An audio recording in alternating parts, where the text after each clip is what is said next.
Оқушылар мен әріптестер, бүгін біз энергия сақтау заңының ұбт олимпиада есебін шығаратын боламыз.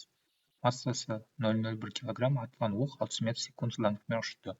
Осы газдың серпімдік күші жұмысын анықтаңыз. Бұл жерде бізде ең басында серпімдік күші болады. Ол бізде жұмыс атқарып, оқты атып, оған кинетикалық энергия береді.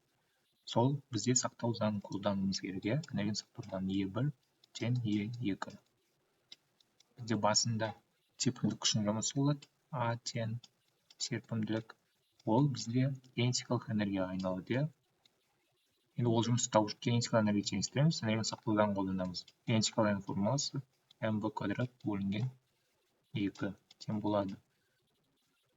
10 минус 2 дәрежесі 0,01, v-ның квадраты бізде 36 10-ның 4 дәрежесі бөлінген 2. Сонда бізде жұмысымыз 18 көбейтілген 10-ның 2 дәрежесі тең болады 1800 джоуль болады. Басқа есепте қарағымыз келсе, мен каналыма тіркеліп, лайк, комментарий басып қалдырып кетіңіз.